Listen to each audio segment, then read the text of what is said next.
Yes, sedite. I'm the Roman Orthodox, but you can call me Roman or Magister Romanus. Either way, it's up to you.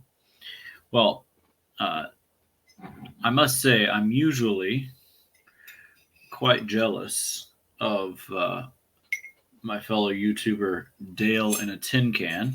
He's one of my favorite channels. If you haven't checked out his channel, be sure to do that. He is a great commentator on all things ecclesiastical. But I'm always jealous of him and his coffee. But alas, it's the middle of the night here, so we're stuck drinking peppermint tea for this evening. And if you see a lot of sort of floral baby sorts of things in the back, that's because I'm also doing this from my child's storage room. Perhaps someday a nursery, but currently just a storage room for various things baby. Which brings me to my first request of all of you. If you haven't donated to the GoFundMe for Poppy's Greek Orthodox baptism, you can check that link out in the description and donate. It's coming up here in a few weeks, and we just got a huge catering bill. Greek baptisms, they're quite an event. So I'd ask you if you have anything that you can donate for that. I'd really appreciate it. We're just starting out parents, and this YouTube channel is something I do for fun. But, it does take up time. And so if you can donate, if you enjoy my content, please head over to GoFundMe and check out that fundraiser. So, with that being said, tonight's topic is scandals in the Orthodox Church. And I have to say, I have a rather idiosyncratic definition of scandal. And the reason why is when I was, especially when I was a choir director for a traditionalist Roman Catholic parish. As many of you know, I've swum the Volga or swum the Dnieper, however you want to look at it, and joined the Orthodox Church from a traditionalist Catholic background. And when I was in fact a choir director and a school teacher for a traditionalist Catholic community. And when I was a choir director, all the time, I would get these objections to various things that I wanted the choir to do because they would say that they would be scandalized by it. Or they would go and they would visit a different parish and they would say they were scandalized by something that the priest said. And usually what happened is that the priest did something or said something that they disagreed with or that they thought was wrong. And so they said they were scandalized by it. Here's my rather idiosyncratic take on scandal. You can't knowingly be scandalized. A scandal ultimately refers to stumbling, right? To falling. It's something that happens to you unknowingly because you experience something that's wrong and it leads you in the wrong direction and it causes you to fall, especially to fall away from the faith. So you can't say, oh, I saw something wrong and I was scandalized. You knew it was wrong, right? And so no scandal. If you keep doing what you think is right, there's no scandal there. A scandal is something that you don't know is wrong. And it causes you in some way to sin or to fall away, or it causes someone to fall away or to sin. So with that being said, what are those things that, just from my lay perspective, from talking to people in the Orthodox faith, from talking to fellow converts, what are some things that have scandalized people? And of course, saying that you can't knowingly be scandalized is only partly true. You can't knowingly be scandalized at the time, but perhaps afterwards you can say, you know what, that I was scandalized. I was caused this event caused me to stumble. What are those sorts of things? Well, one of the first things that comes to mind when I think of scandal is when someone enters the Orthodox faith under false pretenses. And this especially comes when members of the Orthodox Church speak with a false sense of confidence about the beliefs of the Orthodox Church, or they, offer explanations for why we do certain things in the Orthodox faith. Especially apologetics channels, I think of those, and people find out later that perhaps that position was not as strongly held as they thought it was, or that there's diversity on a particular topic, or that the fathers maybe were a little bit divided on the issue. Just to pick one out of the air, literally, you have the aerial toll houses. Some people on the internet will tell you up and down that the Orthodox faith teaches about the aerial toll houses. Others will tell you that the aerial toll houses make no sense within Orthodoxy, that it doesn't have any, sort of place in tradition. And the truth is that you'll encounter people with authority speaking on both sides of that issue.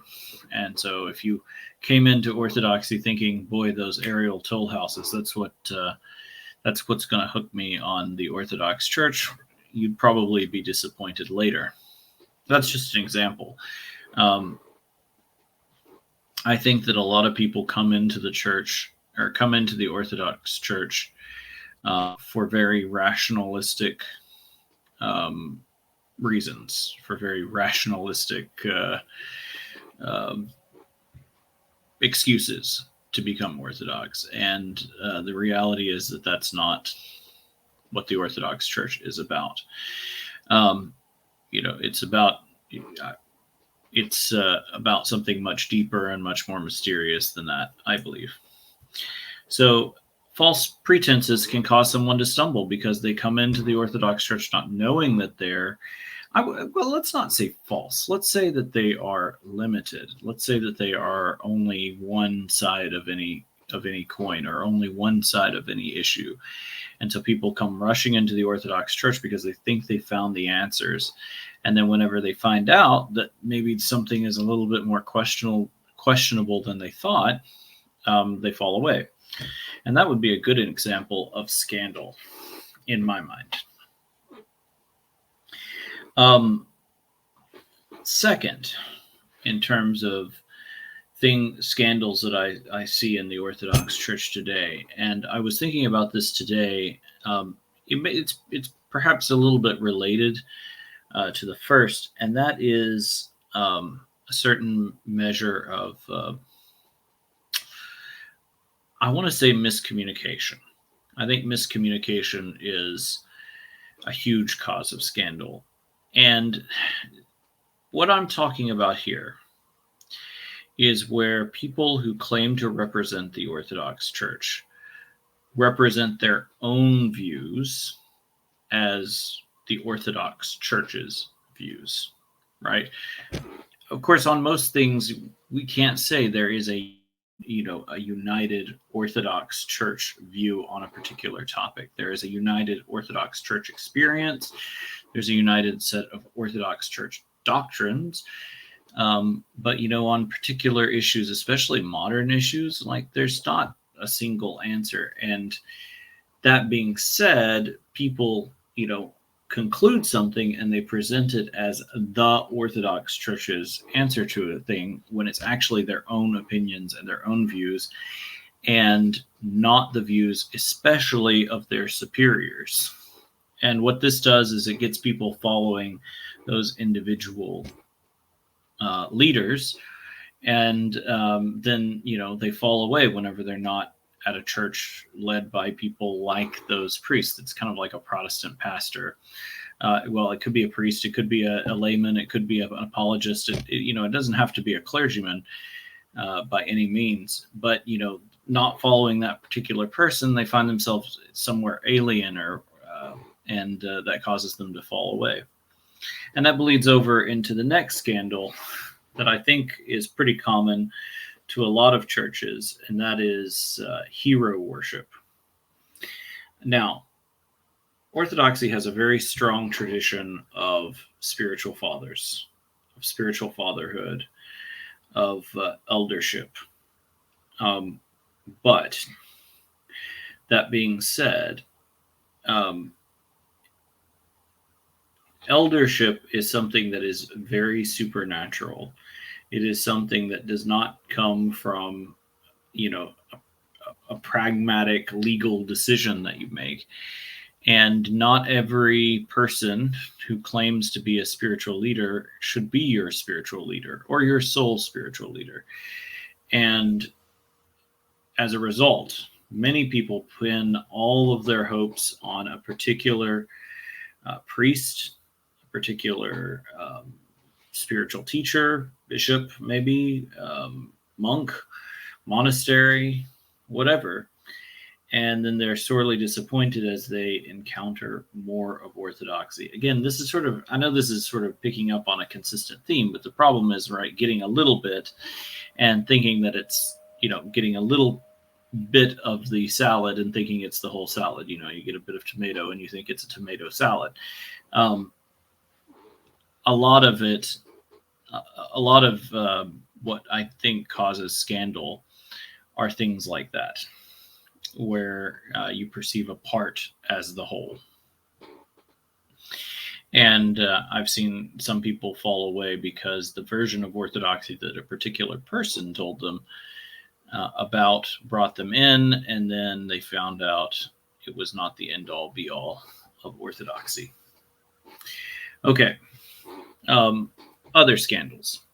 And here I'm going to get into some fairly familiar territory, but I hope to do it in a slightly different way.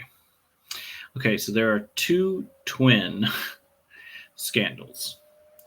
One is anti-ethnocentrism or anti-ethnicism, and the other is ethnocentrism itself. Basically, it goes like this. A convert comes into a convert-friendly parish or community. You know what kind of Orthodox church they are. And after settling in, they discover they're in perhaps an Antiochian Orthodox church, maybe OCA, ROCOR, and they find out that their particular practice of orthodoxy stems from a national church like the Patriarchate of Antioch, or the OCA ultimately has kind of Slavic roots and Slavic practices. And they find out that sort of their parish is, trying as hard as possible to pull away from that ethnic identity.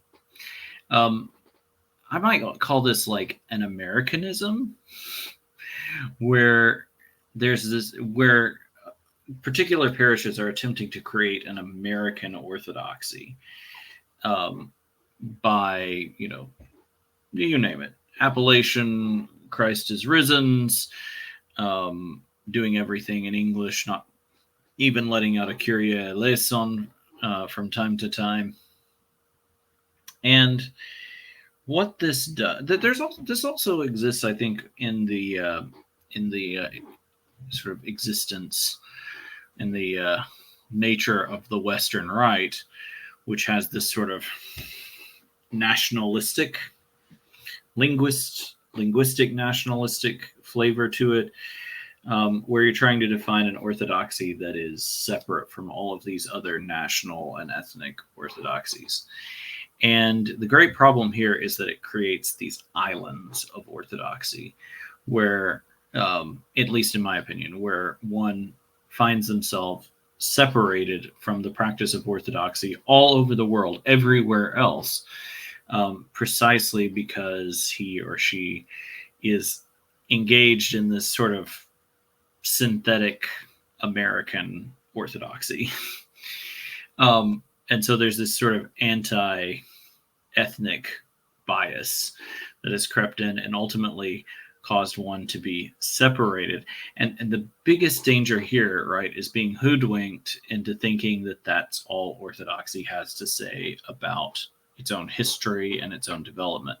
In fact, pretty much every one of those national Orthodox churches, certainly the Russian Orthodox Church, the Greek Orthodox Church, the Antiochian Orthodox Church, I'm not saying that they each think that they're the perfect Orthodox Church, but they truly do value the roots of their orthodoxy and where they came from to get their Orthodox faith.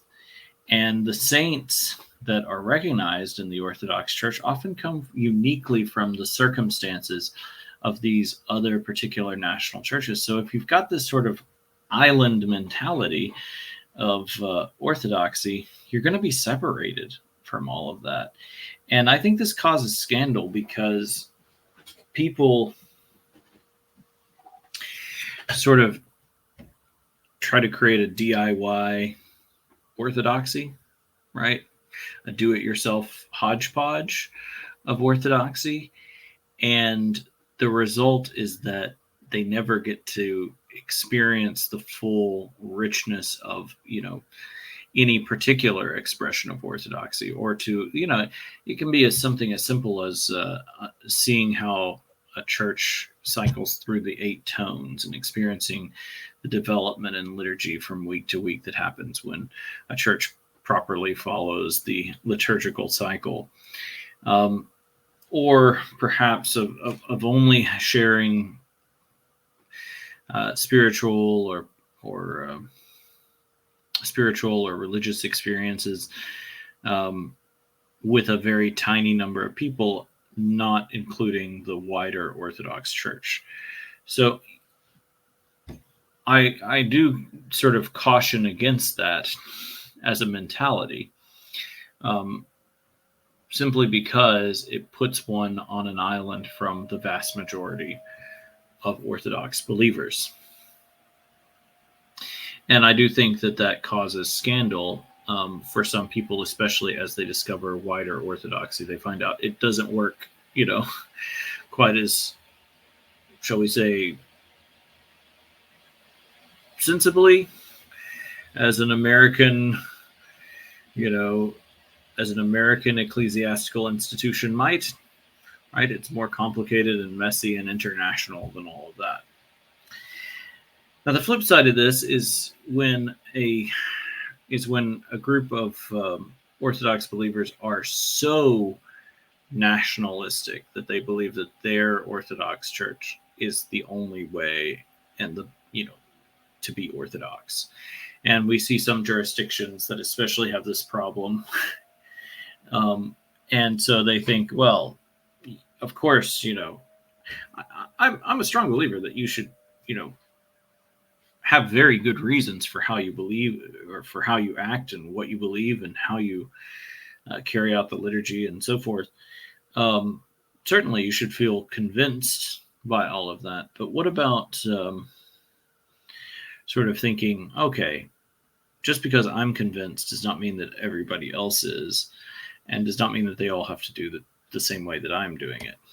And what this can lead to, especially for new converts, is that they're taught, this is the Orthodox way by a particular national church. And then they find out that the Orthodox way is an incredibly diverse set of experiences. And again, they're hoodwinked and they get scandalized and they fall away.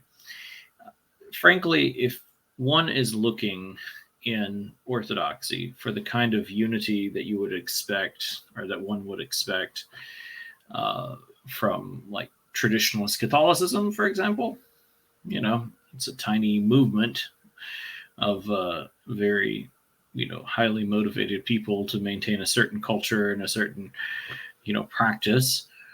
Or if one is looking for sort of organizational unity, like one finds in Catholicism, Orthodoxy is just not that. Orthodoxy is an encounter with God, and it's something much deeper and, as I said earlier, much more mysterious than something that you can just sort of pin down in trite answers and excuses. So, anyway, those are the sorts of things I think about as being scandals within the Orthodox Church. Perhaps you have some more that you would like to share in the comments. Briefly, before we close out this video, I opened up to my community on YouTube the question, what were some of the things that were hardest for you to accept in the Orthodox Church? And I was sort of thinking through, how do I ask this question without giving away the topic of this video? And if you'll give me just a second here, I'll go through some of the answers. So,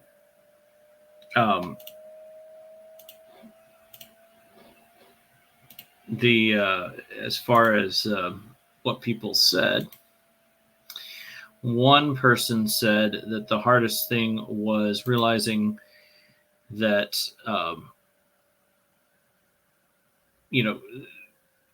getting out of the coziness of Catholicism, of feeling like you could read everything out of a book. And I agree. One of the most disheartening things, or unsettling, I won't say disheartening, but one of the most unsettling things about becoming Orthodox was realizing that I didn't have it all figured out, and I never would. And that, in fact, faith and the Orthodox faith wasn't about all that. Let's see. Some people said it was hard having division in their family. And I would agree. Family connections is one of those things that causes a lot of people to leave or never to join the Orthodox Church. So,